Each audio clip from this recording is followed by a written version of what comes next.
8h21, bonjour Nicolas Domenac. Bonjour. Bonjour Éric Zemmour. Bonjour. Merci beaucoup d'être tous les deux avec nous ce matin. Avant de vous donner la parole et de la donner aussi à nos auditeurs, je rappelle qu'on publie ce matin une enquête qui est avec des chiffres absolument terrifiants concernant le président de la République.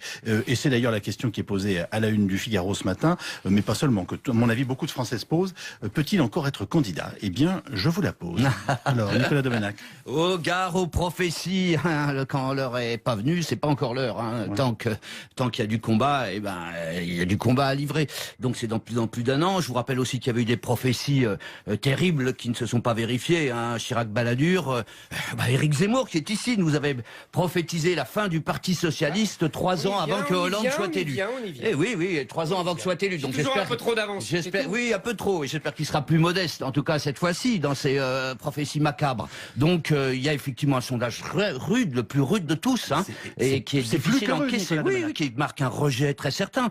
Mais enfin, je vous rappellerai qu'il y a quand même une gauche en France encore, on le voit avec l'élection de Nantes, la partielle, je veux dire, qui est un sondage en grandeur nature, où dans ces circonstances épouvantables pour la gauche, le candidat de gauche arrive en tête. Donc n'enterrons pas trop vite et que les croque-morts, au fond, se calment un petit peu. Tout n'est pas joué, nous dit Nicolas Domenac. Éric Zemmour peut-il encore être candidat? Bon, c'est pas, la question ne se pose pas, il sera candidat. Ça, c'est juste. Personne ne peut l'empêcher. Deuxièmement... Donc la gauche perdra, oui, à la lumière des éléments mais l'élection d'analyse qu'on a en ce présidentielle moment. est déjà faite. C'est le candidat des Républicains qui a gagné l'élection présidentielle. Vous voulez dire qu'il L'élection fera, pardonnez-moi, présidentielle, vous voulez c'est donc les dire primaires. qu'il fera perdre la gauche? Oui, mais la gauche a perdu, de toute façon. De toute façon, il n'y a... si vous voulez... on a bien vu lors des régionales, la gauche représente tout mouillé 30% des électeurs. Donc c'est pas avec ça qu'on gagne des élections. Le sondage est intéressant d'ailleurs parce que cette gauche de 30% se divise en deux parties égales, quasiment. Alors que ce n'était pas le cas au régional. Les candidats du PS avaient encore 20%, 22%. Là, avec Hollande, on est à 14-14, vous avez vu, avec Hollande et Mélenchon. Jean-Luc Mélenchon a à peu près est à un point du président de la République. C'est dire que Hollande est plus mauvais que les candidats de la gauche au régional. C'est surtout que Hollande est bas, là, parce que l'extrême gauche a toujours fait entre 10 et 14 au total. Les extrêmes gauches. Avec le, voilà. avec le Parti communiste ABC. au moins, voilà. Donc le Parti communiste a en partie disparu. Bon, oui, mais tu as bien vu que c'est des proportions. Mais lors des régionales, l'extrême gauche n'a pas fait ces scores-là. C'est vrai. Non, mais... Maintenant, effectivement, je connais comme Nicolas les précédents, Chirac à 12% en janvier 95, c'est bien de s'en rappeler. Mitterrand qui était aussi battu en 80, je connais tout ça. Et c'est évident que ça doit nous faire réfléchir. Mais là, je pense que l'élection présidentielle est pliée et qu'elle se jouera dans la primaire des Républicains. Ce qui pose un vrai problème démocratique et institutionnel. Et ce qui nous permet de rappeler qu'alors lui, Alain Juppé, aujourd'hui, caracole en tête, il bat tout le monde dès le premier tour. Et c'est la déroute des zemmouristes et compagnie, parce qu'au fond, Juppé, c'est la droite, c'est l'identité heureuse, c'est tout ce qu'il a combattu, et au fond, qu'il amène d'ailleurs. Le succès de Juppé, il est en grande partie dû à des gens comme Éric Zemmour, à l'extrême droite, à Sarkozy, parce que Juppé a un moteur à triple propulsion. Le rejet de Hollande, le rejet de Sarkozy, et le rejet de l'extrême droite repli sur soi, dire la fin de l'ouverture sur le monde. Donc c'est la défaite de Zemmour. Vous ne saviez pas, vous aviez fait en fait déjà l'élection. Voilà, vous avez déjà fait perdu. l'élection. Et c'est grâce à vous qu'Alain Juppé va être élu président de la République. Exactement. Bah oui, si Juppé gagne, Zemmour a perdu. C'est mathématique. Non. Ah bon? Non, parce que tu confonds. Mais c'est normal. Tu confonds majorité partisane, majorité politique, avec majorité idéologique. Et là, nous sommes effectivement, je te l'accorde, dans une impasse politique. C'est-à-dire que cette impasse politique est définie par le même chiffre, 70%. Si tu vois tous les sondages depuis des années, 70% sont d'accord avec nombre d'idées que tu qualifies de populistes, de repli sur soi, etc. Moi, que je qualifie de patriotique et de volontaire pour sauver la nation menacée. Mais chacun aura son vocabulaire, peu importe. En tout cas, tous les sujets sur l'islam, l'immigration, la laïcité, la République donnent à peu près 70% dans le sens de plutôt ce que je défends. Et c'est là où je te l'accorde. Tu as tout à fait raison, et depuis les régionales, c'est clair. Il y a aussi 70% des gens qui ne veulent pas de Marine Le Pen pour incarner ses idées, en tout cas pour les mettre en œuvre. C'est ce que j'appelle une impasse politique. Ça ne veut pas dire qu'il y a une majorité idéologique pour l'identité heureuse de Juppé. Je pense que ça sera son boulet. Au grand jury RTL, Le Monde, Le Figaro, LCI, hier, Marion Maréchal Le Pen dit finalement Alain Juppé, il n'est pas de gauche, c'est Macron. En plus vieux, Macron c'est Juppé. Enfin voilà, elle l'a dit dans l'autre sens. Hein. Oui, c'est ça. Vous le percevez comme tel ? Ah, moi, pas du tout. C'est une façon de discréditer l'un avec l'autre, je ne sais pas. C'est une façon d'enfoncer l'un avec l'autre et réciproquement. Enfin bon, c'est dans ce sens-là. Non, la thèse de Marion Maréchal Le Pen, qui j'imagine est celle d'Éric Zemmour aussi, c'est qu'effectivement, Juppé serait le candidat de la mondialisation, de la gauche molle, des élites, etc. Pardon, Éric, je résume ta pensée. C'est déjà un scandale. Résume de façon schématique comme d'habitude, mais en l'occurrence, c'est vrai. Mais c'est tellement faux que c'en est aveuglant. Je veux dire, parce que vous regardez de près le sondage, au fond, il y a 23% des électeurs de gauche qui vont vers Alain Juppé. Ça en fait pas un candidat de gauche pour autant, puisque vous avez 70% des électeurs républicains qui se prononcent pour Juppé, autant que pour Sarkozy. Ça en fait plus que pour François Hollande. Non, mais c'est quand même extraordinaire. Non, mais c'est parce qu'il attire, il profite du rejet de François Hollande. Mais il a autant d'électeurs de droite que Sarkozy. Alors pourquoi Sarkozy serait un candidat de la gauche? Non. Je veux dire, en plus, les thèses qu'il défend, et je termine, je veux dire, l'identité heureuse, l'ouverture au monde, je veux dire, c'est aussi une tradition, je veux dire, qui appartient à la France, patriotique, d'une France qui est grande quand elle est ouverte et généreuse. Voilà. Est-ce qu'à vos yeux, Éric Zemmour, néanmoins, Emmanuel Macron et Alain Juppé, dans des registres différents, sont finalement les deux faces d'une même pièce? Moi, je pense que nous allons, si tout se passe comme prévu, c'est-à-dire que nous avons un affrontement au second tour entre Juppé, vainqueur de la primaire, et Marine Le Pen, et que Juppé gagne à peu près à 65% contre 35% à Marine Le Pen, je pense que nous aurons une majorité qui montrera les nouveaux clivages avec Juppé président et Macron Premier ministre. On marque une pause et on poursuit le débat dans un instant. Merci d'écouter RTL. Nous serons avec nos auditeurs au 3210, Éric Zemmour et Nicolas Domenac.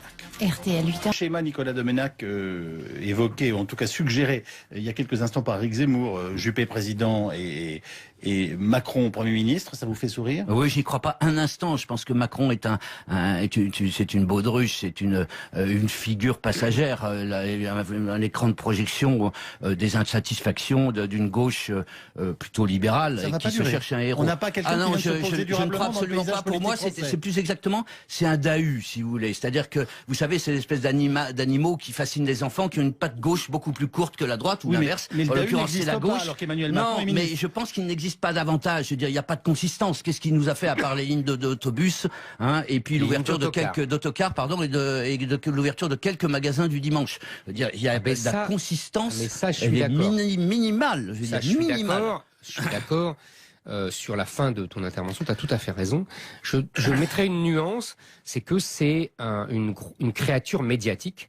Et comme il y en a eu beaucoup depuis 30 ans, c'est un libéral, c'est l'homme de Bruxelles et de Berlin, et pour Juppé c'est parfait, puisque lui aussi veut être l'homme de Bruxelles et de Berlin. Vous me citez juste les autres créatures médiatiques? Ah, depuis 30 ans? Oui.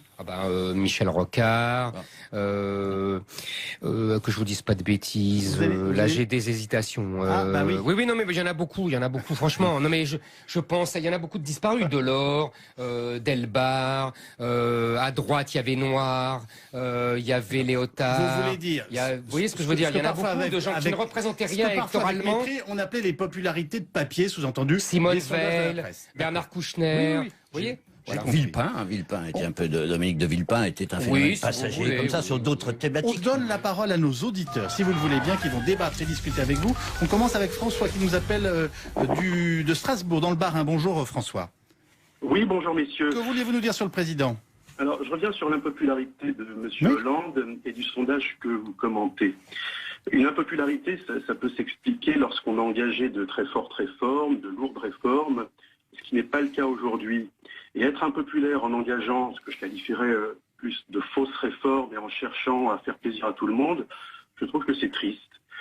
Et pour qu'on ne perde pas un an, moi j'aurais tendance à conseiller à notre président de réellement engager ces réformes structurelles. Il aurait dû le faire en début de mandat, il ne l'a pas fait, ou de quitter le pouvoir maintenant.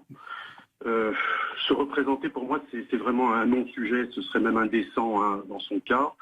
Je crois qu'il est le seul, avec son entourage, à voir que ça va mieux. Ça ne va pas mieux.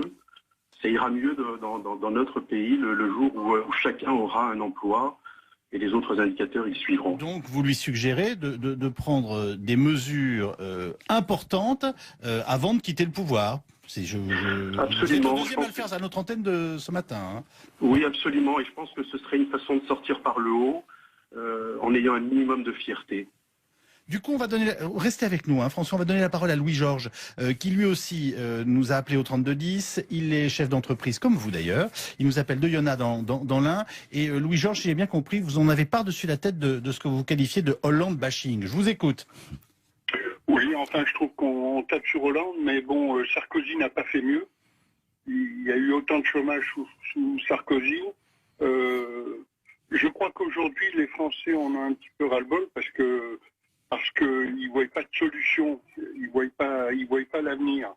Donc, à mon avis, faudrait que tous ces gens, y compris M. Juppé, parce qu'on parle aujourd'hui de M. Juppé, mais on oublie que les Français l'ont mis dehors il y a quelques années, qu'il a des casseroles derrière lui, qu'il a quand même fait voter une loi pour augmenter l'âge de la retraite, mais lui, il l'a pris quelques mois avant, à 55 ans. Donc on oublie tout ça. Les Français ont du mal à se souvenir. Donc il faut voter aujourd'hui pour un illustre inconnu. Il fera pas plus mal. Il fera peut-être pas mieux, mais il fera pas plus mal. Il s'entourera peut-être de gens compétents, pas des énarques. Et je pense qu'on pourrait peut-être faire repartir la France. Je crois qu'il faut le voir dans ce sens-là. Ben voilà deux points de vue de deux chefs d'entreprise radicalement différents. L'un qui a envie, en tout cas, de défendre en partie François Hollande en disant c'est pas pire que sous Sarkozy. D'ailleurs, c'est une partie des arguments qui a été utilisés par son ami Jean-Pierre Mignard ce matin au micro RTL d'Olivier Mazerolles. Et un autre auditeur qui nous dit qu'il faut qu'il prenne un train de mesures fortes avant de partir. Il est encore en capacité de le faire, Nicolas Domenech. Est-ce que dans l'année qui vient, le président de la République peut vraiment lancer des réformes? Je crois qu'il peut, il le doit. Il lui reste une année. Une année, c'est beaucoup. Vous savez, il peut se passer beaucoup de choses graves qui rassemblent autour du président, ou même heureuses. Il y a une contagion du bonheur. Hein. Je n'imagine pas que gagner l'euro suffirait à lui faire reconquérir le cœur des Français. Mais il peut se passer plein de choses. L'Europe, il va falloir rebondir sur l'Angleterre. Si elle quittait, c'est fort probable. L'Europe, il faudra bien redéfinir l'Europe. Il y a tout un tas de défis qu'il va devoir affronter. Et je trouve le premier interlocuteur tout à l'heure très sévère, parce que François Hollande a quand même fait des choses pas beaucoup mal. Il a fracassé sa gauche culturelle, il a fracassé sa gauche sociale, mais justement, on peut lui reconnaître au moins le courage d'avoir pris son camp à contre-courant, quoi. Jean-Pierre Mignard disait tout à l'heure, la France ne va pas plus mal au moment où nous sommes qu'elle n'allait quand il l'a prise en main des mains de Nicolas Sarkozy. Alors, Éric Zemmour, l'année à venir, factuellement, la France va mieux ? Factuellement, il y a plus de chômeurs. Si on s'en tient à ce critère quantitatif qui n'est pas posé lui-même, qui n'est pas pour moi l'essentiel, mais en tout cas, voilà, on peut le dire ça comme ça. Donc pour lui, c'est pire. Maintenant qu'il n'ait pas fait mieux que Sarkozy, je suis assez d'accord. Ou pas fait mieux, ou pas fait pire. Pour moi, de toute façon, depuis 20 ans, il n'y a plus de vrai président de la République en France. Donc, c'est quoi un vrai président de la République ? Un vrai président de la République, c'est celui qui est souverain. Or, nos présidents sont des premiers ministres. Ils ne sont plus souverains. La souveraineté est à Bruxelles ou à Berlin. Donc c'est là que se prennent les vraies décisions. À nous, on adapte et on adopte. Mais voilà. Donc quand d'ailleurs Hollande pose un acte de souveraineté, un des rares du quinquennat, qui est l'état d'urgence, vous avez vu les problèmes que ça lui pose. Sur ce point-là, on peut expliquer ainsi le score terrible qu'il enregistre dans les sondages après son émission. Parce qu'on a rarement eu une émission où le président était aussi absent. C'est-à-dire il n'y avait personne dans la chaise, personne dans le costume, et qui se laissait interrompre, foulé au pied. Tout à fait, c'était incroyable. Qui ne renvoyait pas les Français et la journaliste dans leur camp, leur disant parler avec respect au chef de l'État. Là, je suis tout à fait d'accord, ça m'a frappé. Mais ça, c'était impressionnant. Je crois que ça explique. Oui, non, mais je plaisanterais mis à part. Je crois un moment de lucidité. Quand on était petit, on a vu le général de Gaulle à la télévision, quoi. Et alors, quand on voit ça, on se dit c'est pas possible que ces gens soient dans le fauteuil du général de Gaulle. Ce n'est pas possible. Ce n'est pas le même monde, ce n'est pas les mêmes hommes. Mais il reste un an. Mais il reste un an. Il reste un an, c'est la dernière idée de ce débat. On était très heureux d'avoir pu vous réunir ce matin. Éric Zemmour, Nicolas Domenech. Éric, on vous retrouve donc demain. 8h21, bonjour Nicolas Domenac. Bonjour. Bonjour Éric Zemmour. Bonjour. Merci beaucoup d'être tous les deux avec nous ce matin. Avant de vous donner la parole et de la donner aussi à nos auditeurs, je rappelle qu'on publie ce matin une enquête qui est avec des chiffres absolument terrifiants concernant le président de la République. Et c'est d'ailleurs la question qui est posée à la une du Figaro ce matin, mais pas seulement, que à mon avis beaucoup de Français se posent. Peut-il encore être candidat? Eh bien, je vous la pose. Alors, Nicolas Domenac. Au gare aux prophéties, quand l'heure est pas venue, c'est pas encore l'heure. Ouais. Tant qu'il y a du combat, eh ben il y a du combat à livrer. Donc c'est dans plus d'un an. Je vous rappelle aussi qu'il y avait eu des prophéties terribles qui ne se sont pas vérifiées. Chirac Balladur, Éric Zemmour qui est ici nous avait prophétisé la fin du Parti socialiste 3 ans avant que Hollande soit élu. Eh oui, 3 ans avant que soit élu. Donc j'espère un peu trop d'avance. Oui, un peu trop. Et j'espère qu'il sera plus modeste, en tout cas cette fois-ci, dans ses prophéties macabres. Donc il y a effectivement un sondage rude, le plus rude de tous, et qui est difficile à encaisser. Oui, qui marque un rejet très certain. Mais enfin, je vous rappellerai qu'il y a quand même une gauche en France encore, on le voit avec l'élection de Nantes, la partielle, je veux dire, qui est un sondage en grandeur nature, où dans ces circonstances épouvantables pour la gauche, le candidat de gauche arrive en tête. Donc n'enterrons pas trop vite et que les croque-morts, au fond, se calment un petit peu.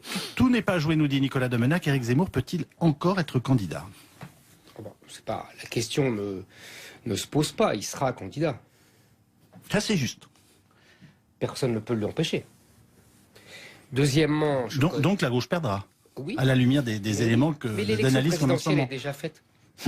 C'est le candidat des Républicains qui a gagné l'élection présidentielle. Vous voulez dire qu'il fera, pardonnez-moi, vous voulez donc dire qu'il fera perdre la gauche? Oui, mais la gauche a perdu, de toute façon. De toute façon, si vous voulez, on a bien vu lors des régionales, la gauche représente tout mouillé 30% des électeurs. Donc c'est pas avec ça qu'on gagne des élections. Le sondage est intéressant d'ailleurs parce que cette gauche de 30% se divise en 2 parties égales, quasiment. Alors que c'était pas le cas au régional. Les candidats du PS avaient encore 20%, 22%. Là, avec Hollande, on est à 14-14, vous avez vu, avec Hollande et Mélenchon. Jean-Luc Mélenchon a à peu près est à 1 point du président de la République. C'est dire que Hollande est plus mauvais que les candidats de la gauche au régional.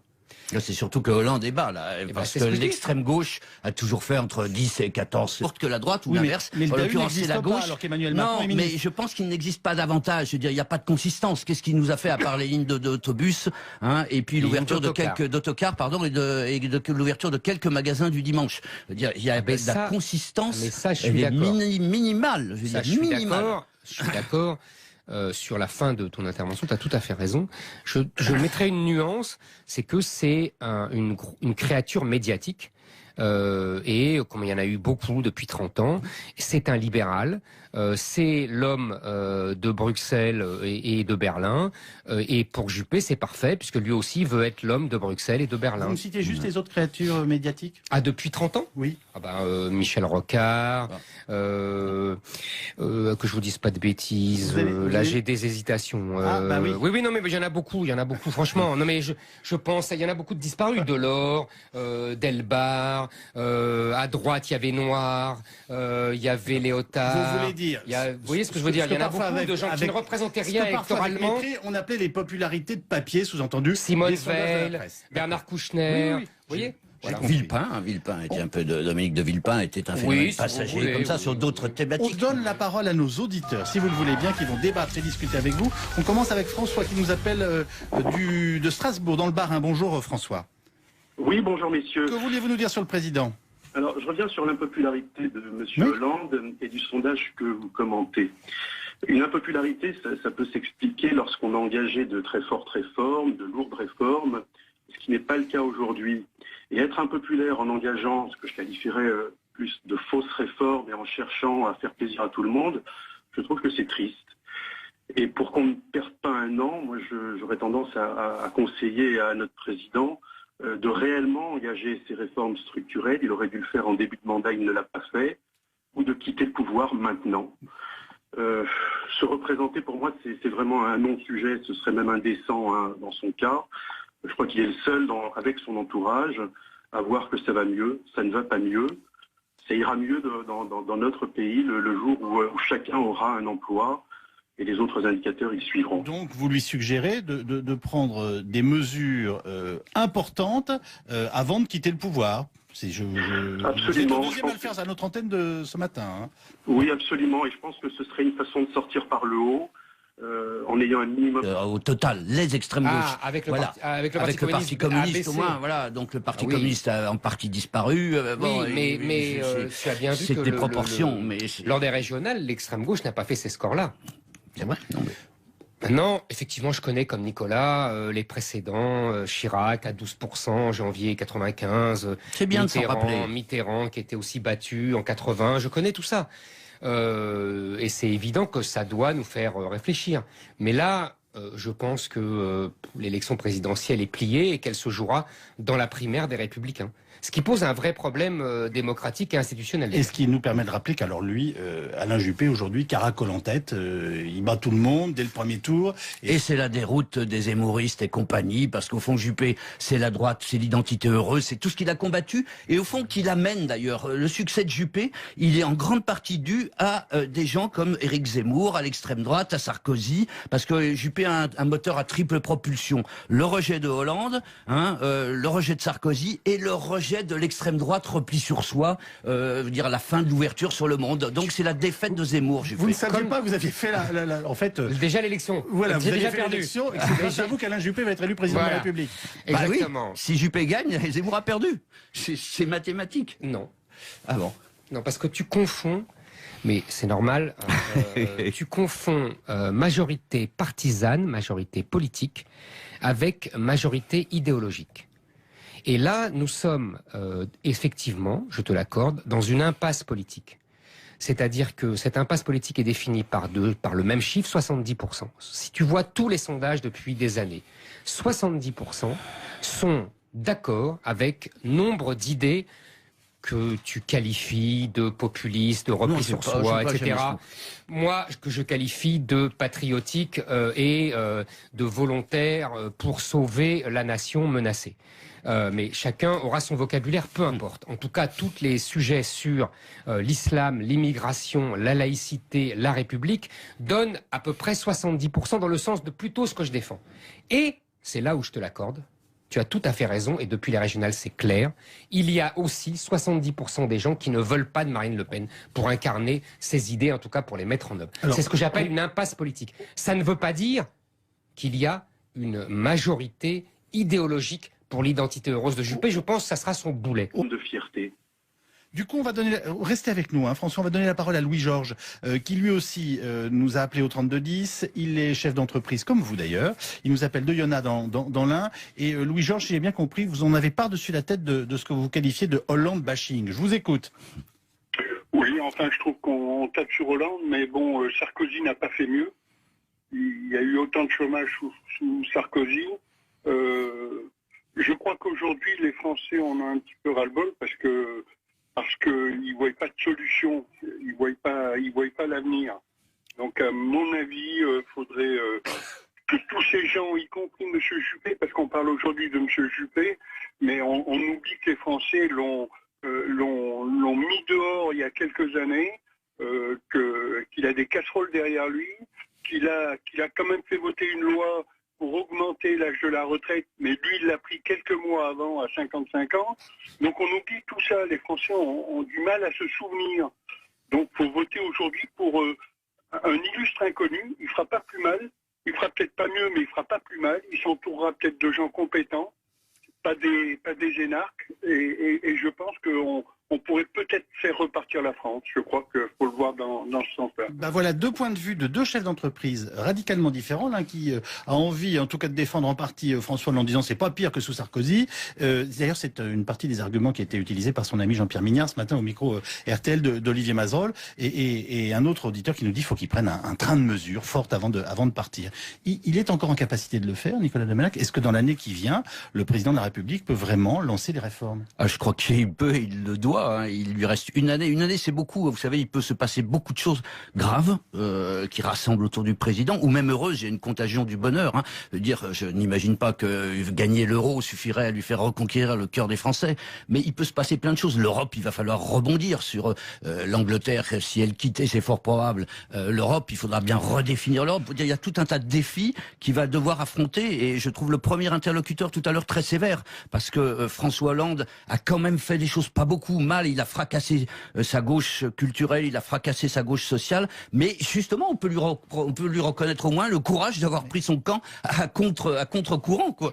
Jean-Pierre Mignard disait tout à l'heure, la France ne va pas plus mal au moment où nous sommes qu'elle n'allait quand il l'a prise en main des mains de Nicolas Sarkozy. Alors, au grand jury RTL, Le Monde, Le Figaro, LCI, hier, Marion Maréchal-Le Pen dit finalement, Alain Juppé, il n'est pas de gauche, c'est Macron en plus vieux. Macron, c'est Juppé. Enfin voilà, elle l'a dit dans l'autre sens. Hein. Oui, c'est ça. Vous le percevez comme tel ? Ah, moi, pas du tout. C'est une façon de discréditer l'un avec l'autre, je ne sais pas. C'est une façon d'enfoncer l'un avec l'autre et réciproquement. Enfin bon, c'est dans ce sens-là. Non, la thèse de Marion Maréchal-Le Pen, qui j'imagine est celle d'Éric Zemmour aussi, c'est qu'effectivement, Juppé serait le candidat de la mondialisation, de la gauche molle, des élites, etc. Pardon, Éric, je résume ta pensée. C'est déjà un scandale. Tu la résumes de façon schématique comme d'habitude, mais en l'occurrence, c'est vrai. Mais c'est tellement faux que c'en est aveuglant. Je veux dire, parce que vous regardez de près le sondage, au fond, il y a 23% des électeurs de gauche qui vont vers Alain Juppé. Ça en fait pas un candidat de gauche pour autant, puisque vous avez 70%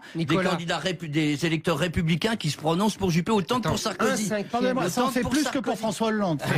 Non mais c'est quand même extraordinaire. Non mais c'est parce qu'il attire, il profite du rejet de François Hollande. Mais il a autant d'électeurs de droite que Sarkozy. Alors pourquoi Sarkozy serait un candidat de la gauche? Non. Je veux dire, en plus les thèses qui se défendent, et je termine, je veux dire, l'identité heureuse, l'ouverture au monde, je veux dire, c'est aussi une tradition, je veux dire, qui appartient à la France, patriotique, d'une France qui est grande quand elle est ouverte et généreuse. Voilà. Est-ce qu'à vos yeux, Éric Zemmour, néanmoins, Emmanuel Macron et Alain Juppé, dans des registres différents, sont finalement les deux faces d'une même pièce? Moi, je pense que nous allons, si tout se passe comme prévu, c'est-à-dire que nous avons un affrontement au second tour entre Juppé, vainqueur de la primaire, et Marine Le Pen, et que Juppé gagne à peu près à 65% contre 35% à Marine Le Pen, je pense que nous aurons une majorité qui montrera les nouveaux clivages avec Juppé président et Macron Premier ministre. On marque une pause et on poursuit le débat dans un instant.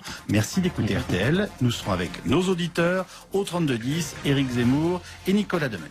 RTL 8h. Schéma Nicolas Domenac évoqué, ou en tout cas suggéré il y a quelques instants par Éric Zemmour, Juppé président et Macron Premier ministre, ça vous fait sourire? Oui, j'y crois pas un instant. Je pense que Macron est c'est une baudruche, c'est une figure passagère, un écran de projection des insatisfactions d'une gauche plutôt libérale qui se cherche un héros. On n'a pas quelqu'un qui vient de se poser durablement dans le paysage politique français. Pour moi, c'est plus exactement, c'est un Dahu, si vous voulez. C'est-à-dire que, vous savez, c'est l'espèce d'animaux qui fascinent les enfants, qui ont une patte gauche beaucoup plus courte.